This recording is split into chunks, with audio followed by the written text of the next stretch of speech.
अस्सलाम वालेकुम, मैं हूं आपकी होस्ट डॉक्टर सोया काजी और आप देख रहे हैं अलसौदिया तिब्बी फाउंडेशन के प्लेटफॉर्म से मुझे। जैसे कि आप सब जानते हैं कि अलसौदिया तिब्बी फाउंडेशन के जो बानी हैं हकीम सैफुल्लाह सिखो साहब, उन्होंने हमारी बहुत मदद की है, हमारी यंग जनरेशन के लिए ऐसी ऐसी इंफॉर्मेशन प्रोवाइड की है जिसके बारे में लोग अक्सर परेशान रहते थे। मोस्टली नौजवान इस तकलीफ़ से दो चार थे कि वो अपना मसला किससे डिस्कस करें। इस वजह से हकीम सैफुल्लाह सिखो साहब ने एक किताब भी लिखी है जिसका नाम है जिनसी तालीमात। इस किताब में उन्होंने उन नौजवानों को वो पैगाम दिए हैं जिसके बारे में उनको जानने की सबसे ज़्यादा ज़रूरत है।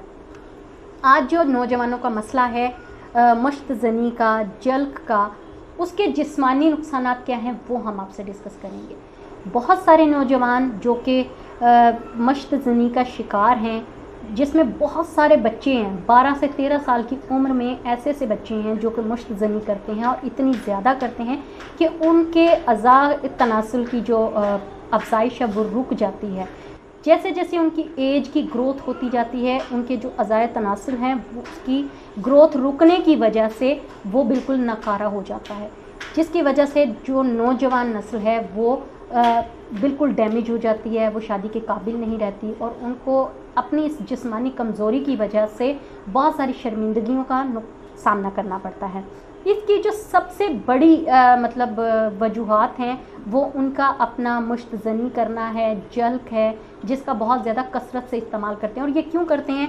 मोस्टली जो बच्चे हैं जिनके वालिदैन उन पर तवज्जो नहीं देते और वो यूट्यूब पर ऐसे ऐसे प्रोग्राम्स देखते हैं जो कि उनकी उम्र से कहीं ज़्यादा बड़े होते हैं और इस वजह से उनके इस प्रोग्राम देखने की वजह से जो उनके अंदर हरकत पैदा होती हैं, उनके जो जिस्म में नशोनुमा होती है, जो उनके जिस्म में नुमायाँ तब्दीलियाँ होती हैं, उनको उनके वालिदैन नोटिस नहीं करती हैं।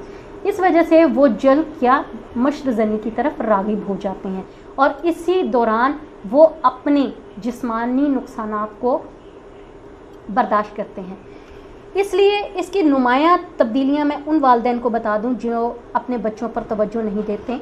उसकी सबसे बड़ी वजूहात हैं आँखों के गिर्द स्याह हल्के पड़ना, उसके अलावा आँखों की पुतलियाँ सफ़ेद हो जाना, बेरौनक हो जाना, बेनूर हो जाना, उनकी आँखों में वो चमक ना रहना, खून की कमी हो जाना, चेहरे का जो रंग है वो मट्टी कलर का हो जाना, कि चेहरे पर जो पहले उसकी नूर था, जो खूबसूरती थी, जो गंदमी रंगत थी, वो ख़त्म होकर मट्टी रंग में शामिल हो जाती थी। चेहरे पर फिंसियाँ निकल आना, हाथ उनके भीगे भीगे और सर्द रहना। इस वजह से ये जब आप अपने बच्चे में नोट करें तो आप समझ जाएं कि आपका बच्चा बेराह रवि का शिकार हो गया है, तो उसको फौरी तौर पर किसी अच्छे डॉक्टर के पास लेकर जाएं, उसका इलाज करवाएं ताकि वो इस चीज़ से निकल सकें। जब बच्चे का हाफजा कमज़ोर होने लगे आप उसको फ़ौरन डॉक्टर के पास लेकर जाएं, क्योंकि ये ऐसी सूरत हाल है जो बच्चा किसी से डिस्कस नहीं कर सकता, बस अंदर ही अंदर घुटता चला जाता है और घुटने के साथ साथ अपनी मश्त ज़नी को जारी रखता है। एंड ऑफ द डे जब तक वो 15 से 16 17 साल की उम्र में पहुंचता है वो अपने अज़ा तनासुल को डैमेज कर चुका होता है।